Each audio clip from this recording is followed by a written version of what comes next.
ما انا مش فاهم لحد امتى هتفضل كده. لحد امتى هتفضل كده خايف تظهر هيئتك كمسلم، وخايف تظهر هيئتك كملتزم، وخايف تظهر عزة الاسلام ليه؟ لحد امتى هتفضل خايف تربي دقنك لا يقولوا عليك شيخ؟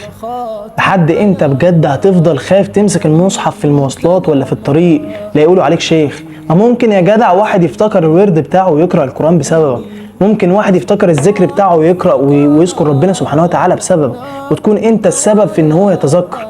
لحد امتى بجد هتخاف تظهر معالم الاسلام ومعالم كهيئتك كمسلم وهيئتك كملتزم؟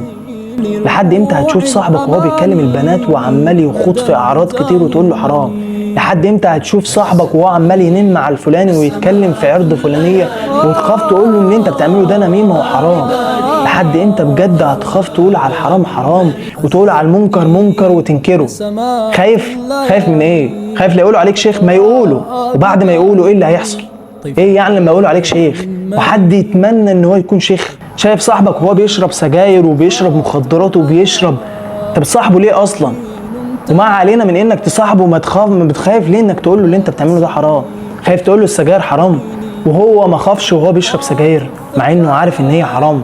يا عم الرسول صلى الله عليه وسلم بيقول ولا تأمرن بالمعروف ولا تنهون عن المنكر او لا يسلطن الله عليكم بعذاب من عنده. انت متخيل يعني انت لو ما امرتش بالمعروف او نهيت عن المنكر ربنا سبحانه وتعالى هينزل علينا عذاب؟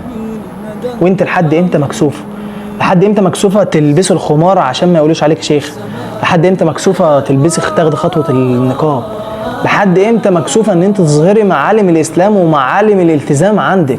ما ممكن حد يقتدي بيك. لحد امتى مكسوفه تقولي لصاحبتك اللبس اللي انت لابساه ده ما يرضيش ربنا؟ ولا انتم مفكرين الطرحه اللي هي مداريه الشعر ده كده انا كده ملتزمه والحمد لله وربنا سبحانه وتعالى امرني ان انا نداري شعري فداريت شعري؟ انا كشاب معلش استفدت ايه لما انت داريت شعرك؟ حد قالك ان شعرك بيغرني؟ شعرك مش بيغرني خالص، اللي بيغرني حاجات تانية خالص، وربنا سبحانه وتعالى امرك ان انت تداريها ومع ذلك ما داريتهاش. امتى هتاخدي خطوة الحجاب؟ ده الحجاب اللي هو الخمار. معلش اصل الطرحة دي مش حجاب اصلا، هي اسمها طرحة وملهاش لازمة.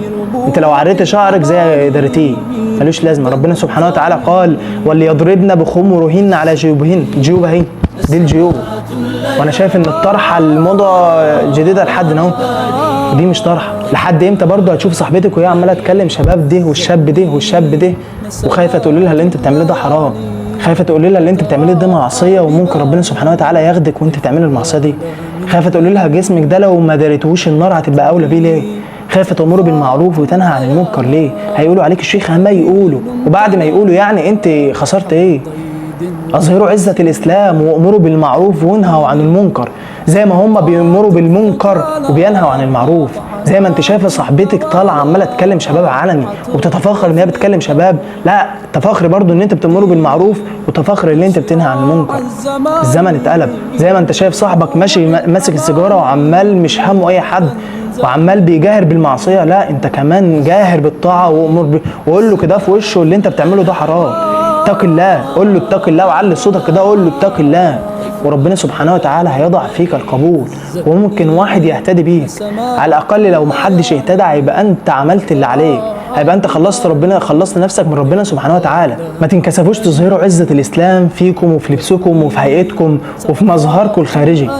ما المظهر الخارجي هو اللي بيدل على عزة الاسلام. وعلى الاقل خالص لو ما عرفتوش تأمروا بالمعروف وتنهوا عن المنكر اجعلوا لباسكم يأمر بالمعروف وينهى عن المنكر. اجعل هيئتك كمسلم كده تبان عليك ان انت بتأمر بالمعروف.